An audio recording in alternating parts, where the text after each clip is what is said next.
नमस्कार दोस्तों आज हम बात करेंगे वेस्ट बंगाल की, जहां पर अभी अंतिम 2 चरणों के चुनाव बाकी हैं और कल 25 मई को छठे चरण का मतदान भी समाप्त हो जाएगा। बात करेंगे इस राज्य की कौन सी पार्टी कितनी सीटें जीतने जा रही है। सबसे पहले मैं इंडी गठबंधन की बात कर लेता हूं, जिसमें ममता बनर्जी शामिल नहीं है, लेकिन अभी कुछ दिन पहले उन्होंने अपनी एक रैली में ये बोला है कि वो अगर इंडी गठबंधन की सरकार बनती है तो सरकार को बाहर से समर्थन देगी।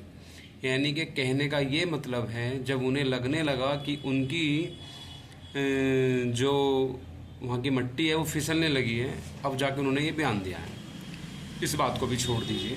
बात सबसे पहले मैं कांग्रेस की करता हूँ। इस राज्य के अंदर पिछले कई चुनावों से कांग्रेस इस राज्य के अंदर कोई भी दमदार प्रदर्शन नहीं कर रही है, चाहे चुनाव विधानसभा का हो या लोकसभा का हो।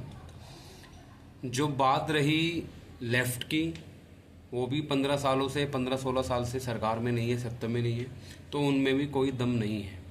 गठबंधन इंडिया का जो हुआ है वो लेफ्ट के बीच में हुआ है, कांग्रेस के बीच में हुआ है, जहाँ पे कांग्रेस 12 ही सीटों पे चुनाव लड़ रही है। 2019 का जो लोकसभा चुनाव था, कांग्रेस मात्र 2 सीटों पे जीती थी, जिनमें से एक सीट अधीर रंजन चौधरी की है, जो इस बार बिल्कुल फंसती हुई नजर आ रही है, क्योंकि टीएमसी ने, तृणमूल कांग्रेस ने वहां से भारतीय क्रिकेटर ईशु पठान जी को लड़ाया है। आप पूरे के पूरे 42 सीटों में से 12 सीट पे लड़ती है कांग्रेस पार्टी। पहली तो ये बात मुझे बिल्कुल भी समझ में नहीं आती, आप दोयम दर्जे की पार्टी क्यों बनती जा रही हो? जब आप इतनी बड़ी पार्टी हो तो फिर आप दोयम दर्जे की पार्टी क्यों बनती जा रही हो? बिहार के अंदर तेजस्वी आपको घास नहीं गिर रहा, 9 सीटों पे लड़वा रहा है। उत्तर प्रदेश में आपके ऊपर घास नहीं गिरना चाहते अखिलेश यादव, 17 सीट पे आप लड़ रहे हैं। भाई कर क्या रहे हो आप तो नंबर 1 की पार्टी हो ना विपक्ष में, फिर आपको दोयम दर्जे की पार्टी क्यों बना के रख दिया इन क्षेत्रीय पार्टियों ने? बंगाल के अंदर 42 लोकसभा सीटें, कम से कम आपको 20 लोकसभा सीटों पर चुनाव लड़ना चाहिए था। लेकिन नहीं, आप भी जानते हो अगर आप 20 सीटों पे लड़ते तो आप कहीं ना कहीं टीएमसी का खेल बिगाड़ देते, जिसका फायदा बीजेपी को होता, इसलिए आप कम सीटों पे लड़ रहे हो। फिर भी कोई बात नहीं, लेफ्ट का तो कुछ होने वाला नहीं है, क्योंकि पिछले 15-16 साल से वो सत्ता में नहीं है, और आपका भी कुछ नहीं होने वाला है, क्योंकि आपकी जो एक सीट थी ना अधीर रंजन चौधरी वाली, वो भी आपके हाथों से निकलती जा रही है। तो इस राज्य में लेफ्ट प्लस कांग्रेस जो ये गठबंधन है, मुश्किल से मुश्किल 1 सीट निकाल सकता है। बाकी इनको तो आप साइड में हटा दीजिए।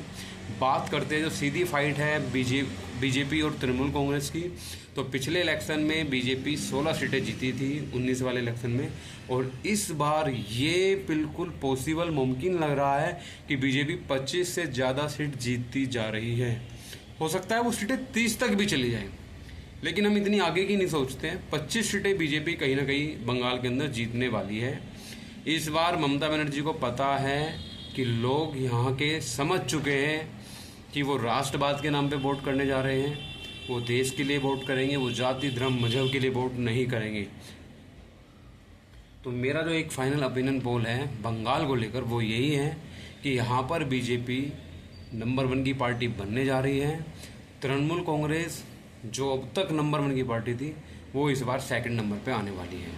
और मोटे मोटे तौर पे बोलूँ तो इन 42 लोकसभा सीटों में 22 से लेके 25 तक की सीटें बीजेपी जीत सकती है। बाकी की आपकी जो 17 सीटें बची, उन 17 में से 15 पे तृणमूल कांग्रेस जीत सकती है। अभी मैं कांग्रेस की 1 ही सीट बोल रहा था, हो सकता है एक अच्छा प्रदर्शन हो जाए, पार्टी 2 सीटें यहाँ से निकाल ले। बाकी मुझे लगता है कांग्रेस 0 पे रहेगी और आपका तृणमूल 15 से 17 सीटें जीत सकता है। ये मेरा एक फाइनल ओपिनियन पोल है वेस्ट बंगाल के लिए।